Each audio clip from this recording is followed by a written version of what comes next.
Vacha, que le bon Dieu protège, vous donne la santé, la joie, la prospérité, Keneratson. Mes amis, aujourd'hui nous allons parler encore d'une question qu'on a posée hier, mais on a d'autres réponses sur cette question. Il y a beaucoup de choses à apprendre de la paracha de Yitro. Les Juifs, ils aiment beaucoup cette paracha. C'est la paracha de Matan Torah. C'est la paracha de la Séoda de Yitro. C'est la paracha de Angoy qui s'est converti au judaïsme, qui était le beau-père de Moshe Rabbeinu. Sa fille Tzipora, c'était une grande sadéquette. Il avait une autre fille, Yitro, qui s'est mariée avec Elazar, qui était le fils de Aaron HaKohen, qui est devenu Kohen Gadol après la mort de Aaron HaKohen. Regardez, ça veut dire que Yitro, il a eu un grand mérite, que ses filles, ils se sont tous mariés avec des grandes sadékim, avec des juifs. Et Yitro, qu'est-ce qu'il était? Il était un homme, un idolâtre. Il était loin de Dieu. Il connaissait tous les idolâtres. Il a vénéré tous les idolâtres. Et à la fin, il a reconnu qu'il n'y a que Hachem. Et il était le premier qui a dit Baruch Hashem. Aujourd'hui, tout le monde dit Baruch Hashem. Comment ça va? Grâce à Dieu. Baruch Hashem, Baruch Hashem. Et qui est le premier qui a dit Baruch Hashem? C'est Yitro. C'est le premier qui a dit Baruch Hashem. Il a béni le bon Dieu, le nom d'Hachem. Mes amis, quelle est la raison que Yitro il a eu ce mérite-là? Que il est devenu ce qu'il est devenu et que la paracha de Yitro, la paracha de Matan Torah, elle a pris son nom. Mes amis, il faut savoir une chose. Un juif, combien il doit faire attention de faire plaisir à Hachem. Moi, jamais j'oublierai. Jamais j'oublierai. Une fois, j'étais dans un avion. Il y avait beaucoup de juifs, mais ils ne me connaissaient pas. Il y a longtemps de cette histoire. Et c'était avec la compagnie Air France. Et je crois qu'on allait en Guadeloupe. Et voilà, les gens, ils mangent. Il y avait un juif, il m'a reconnu. Mais il a pris son repas pas cachère. Il a fait semblant qu'il ne mange pas, mais en cachette, il mangeait. Et pendant le vol, il y a le steward. Il vient me poser une question. Il me dit, monsieur le rabbin, je peux vous poser une question? Je dis oui. Il me dit, vous êtes rabbin, vous êtes juif. Comment ça se fait que vous n'avez pas mangé le repas d'Air France, mais il y a quelques personnes qui sont de votre religion, voilà, celui-là, ils ont mangé. Pourquoi vous n'avez pas mangé? Pourquoi Oh, regarde, le repas, il est bon, il est cachère. J'ai dit non, il n'est pas cachère.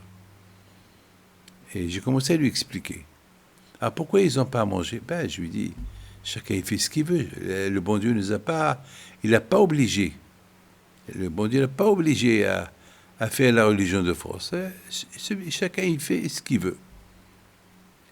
Les comptes, on fait les comptes avec le bon Dieu plus tard. Pour le moment, c'est comme ça.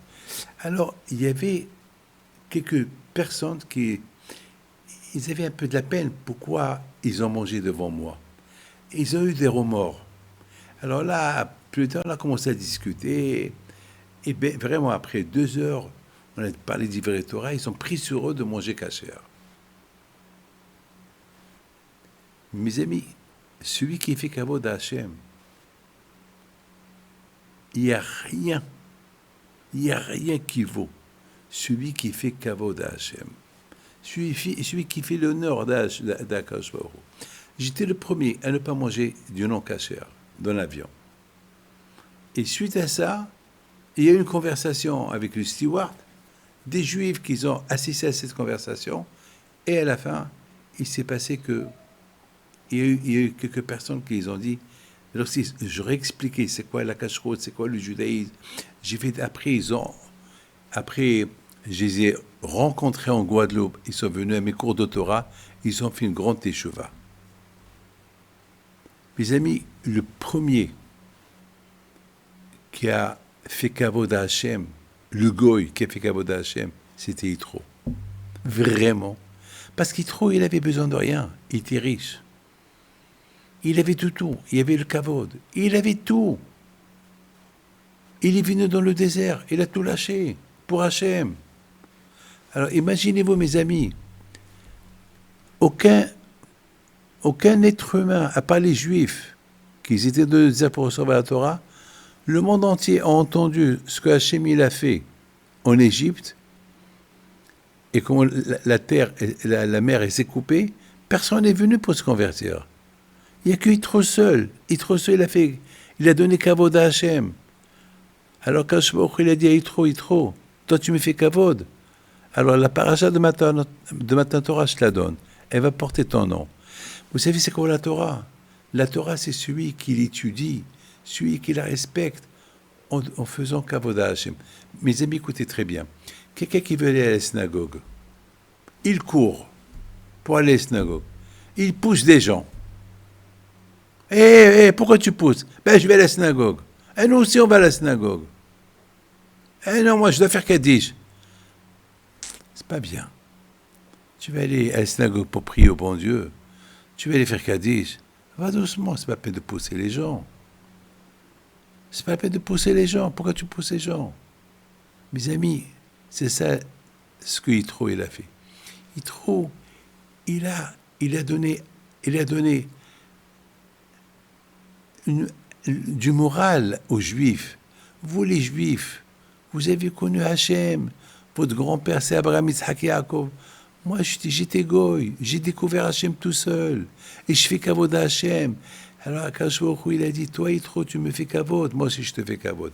Mes amis, en deux mots, celui qui fait kavod à Hachem, celui qui apprend aux autres à honorer Hachem, Akadosh Baruch Hu, il l'honore. C'est la raison pourquoi la paracha du Yitro, elle s'appelle la paracha du Yitro, le kavod que Hachem il a fait à Yitro. Le bon Dieu vous protège, vous dans la santé. Amen.